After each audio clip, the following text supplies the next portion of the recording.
抜刀斎、俺がお前に与えたいのは痛みではない。怒りにとらわれたまま薫がさらわれた。人を殺めた罪は死という罰によってのみ償われる。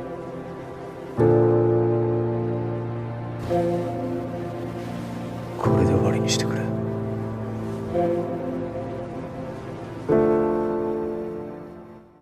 I don't ever slow up, no I don't take shit. I got no love for the fakeness. If you wanna play tough and wanna hate this, I'll always show up. I don't ever slow up, no I don't take shit. I got no love for the fakeness. If you wanna play tough and wanna hate this, I'll always show up and make a statement. I don't ever slow up, no I don't take shit. I got no love for the fakeness. If you wanna play tough and wanna hate this, I'll always show up and make a statement.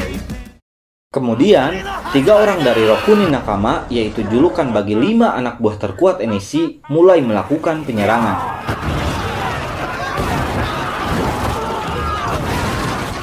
Yang seketika membuat kota Tokyo menjadi lautan api. Sementara itu, salah satu Rokunin Nakama yang bernama Mumyoi akan meledakkan satu rumah bersama penghuninya. Namun tiba-tiba, Aoshi datang dan langsung menggagalkannya. Setelah memperkenalkan dirinya, Aoshi dan Mumyoi pun mulai bertarung.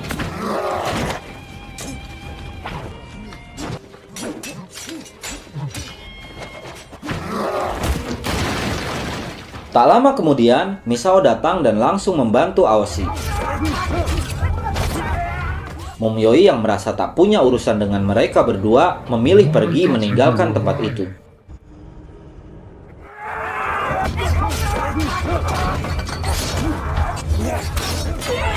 Setelah menghabisi sisa pasukan di rumah itu, Aoshi segera keluar untuk menyelamatkan orang-orang.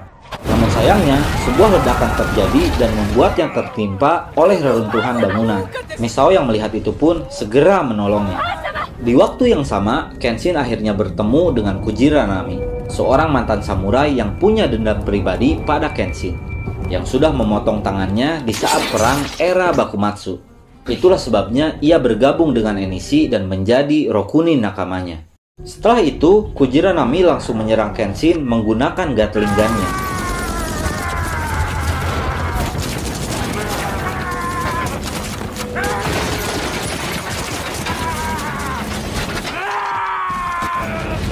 Dan pada akhirnya, Kujiranami pun kembali dikalahkan oleh Kenshin.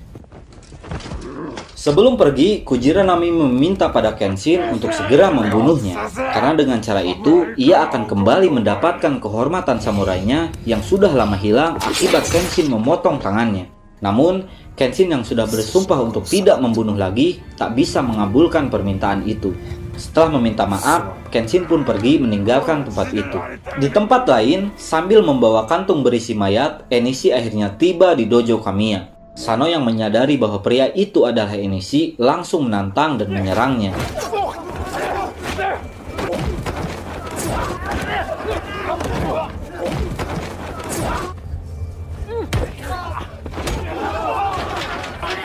Setelah Sano dan para murid dojo Kamiya kalah, Enishi pun langsung menghampiri Kaoru. Kaoru lalu berkata bahwa Enishi sudah terbelenggu dengan kemarahannya sendiri. Semua yang sudah ia lakukan takkan bisa mengembalikan Tomoe. Setelah mendengar itu, Enishi pun langsung melumpuhkan Kaoru. Sementara itu, Kenshin yang punya firasat buruk pun segera berlari menuju dojo Kamiya.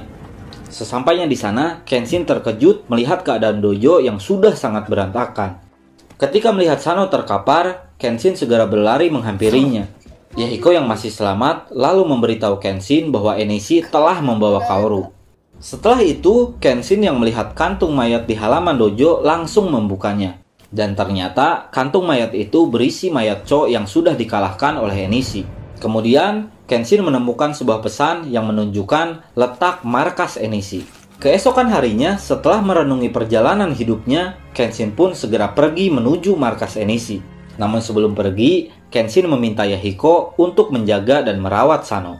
Di tempat lain, di markas Enishi, Kaoru yang sudah bangun dari pingsannya segera kabur dari tempat itu. Namun sayangnya, Enishi berhasil mengejarnya. Ia lalu berkata bahwa penghakiman manusia membutuhkan kematian Kaoru. Setelah itu, Enishi langsung mencekik Kaoru hingga ia hampir kehabisan napasnya. Namun tiba-tiba, Enishi seolah melihat bayangan kakaknya yang terlihat begitu sedih, yang membuatnya melepaskan Kaoru dan berteriak sejadinya. Beberapa saat kemudian, Enishi memanggil Heishin untuk menemuinya. Secara mendadak, Enishi memutuskan bahwa mulai saat ini kekuasaan organisasinya akan diberikan pada Heishin, karena pembalasan dendamnya akan segera berakhir. Setelah pertemuan itu, Heishin yang tak setuju dengan keputusan Enishi segera membuat rencana untuk membunuh Enishi dan juga Kenshin. Lalu tiba-tiba Sojiro mendatanginya dan langsung menawarkan diri untuk membantu rencananya itu. Malam harinya, Kenshin yang sudah sampai di markas Enishi langsung disambut oleh Inui dan Mumyoi. Setelah itu, puluhan pasukannya pun langsung menyerang Kenshin.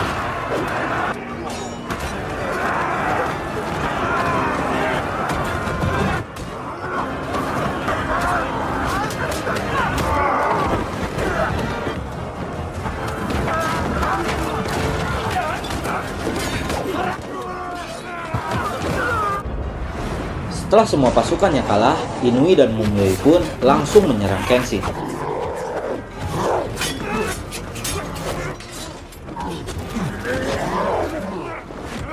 Ketika Kenshin kewalahan karena semakin banyak musuh yang mengepungnya, Misao dan teman-teman Kenshin pun datang membantunya.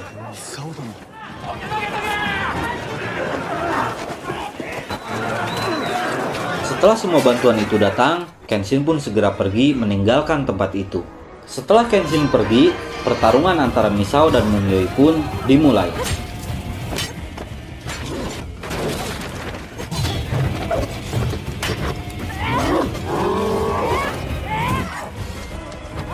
Misao pun berhasil mengalahkan Mumyoi. Sementara itu, pertarungan antara Saito dan Inui pun tak bisa dihindarkan. Dan akhirnya, pertarungan itu pun dimenangkan oleh Saito. Shin berpindah pada Kenshin yang baru saja sampai di sebuah ruangan. Ia lalu disambut oleh Heishin dan anak buahnya yang langsung menembakinya. Setelah berhasil menghindari semua tembakan itu, Kenshin lalu menebas tangan Heishin dan berkata bahwa saat ini ia tak punya banyak waktu untuk bermain-main. Setelah itu, Seta Sojiro pun muncul di hadapan Kenshin. Heishin yang melihatnya langsung menyuruh Sojiro untuk membunuh Kenshin. Setelah menyapa Kenshin, Sojiro pun langsung menyerangnya. Namun ternyata serangannya itu bukan ditujukan pada Kenshin, melainkan pada pasukan Heishin yang sudah mengepungnya. Sojiro lalu berkata bahwa setelah ia dikalahkan oleh Kenshin, ia akhirnya terbebas dari kebencian masa lalunya. Karena itulah, Sojiro lebih memilih untuk membantu Kenshin daripada menyerangnya. Heishin yang mengetahui itu pun langsung menyuruh anak buahnya membunuh mereka berdua.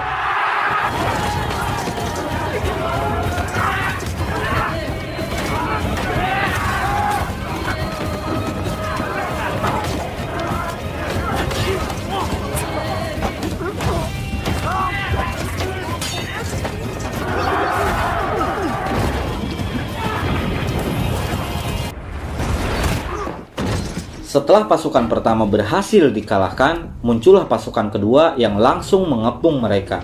Menyadari itu, Sojiro pun langsung mempersilahkan Kenshin untuk segera pergi.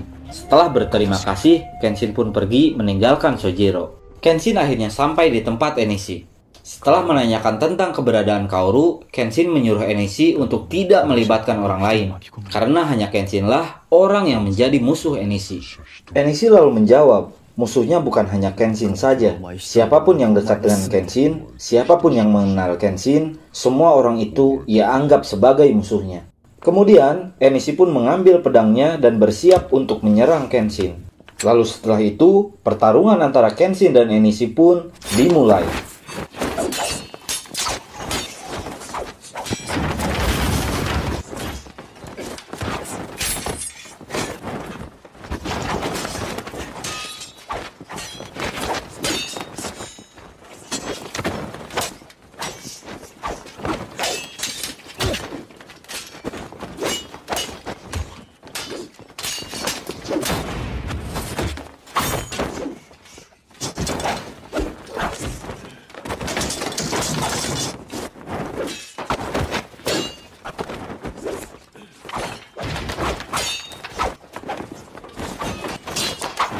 Meskipun Kenshin belum bertarung dengan serius, ia tetap mampu mematahkan pedang Enishi. Enishi pun mengambil pedang andalannya yang bernama Wato. Setelah itu, ia pun kembali menyerang Kenshin.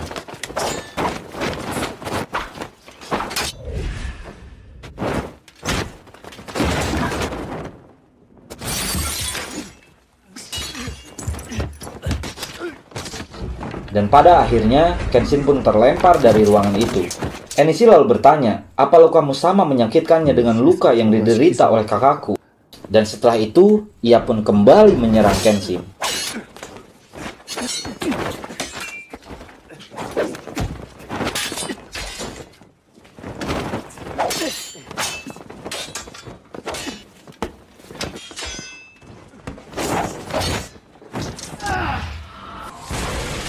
Setelah kembali berhasil memojokkan Kenshin, Enishi pun berkata bahwa hanya kematianlah yang mampu menebus dosa-dosa Kenshin. Lalu, ia pun menebas punggung Kenshin dan menendangnya hingga terkapar. Dengan perlahan, Kenshin pun bangkit kembali. Ia lalu berkata bahwa kematiannya takkan mampu menebus semua dosa-dosanya. Karena itulah, demi semua orang yang dicintainya, Kenshin akan mengalahkan Enishi. Dan akhirnya, Kenshin pun melawan Enishi dengan mode seriusnya.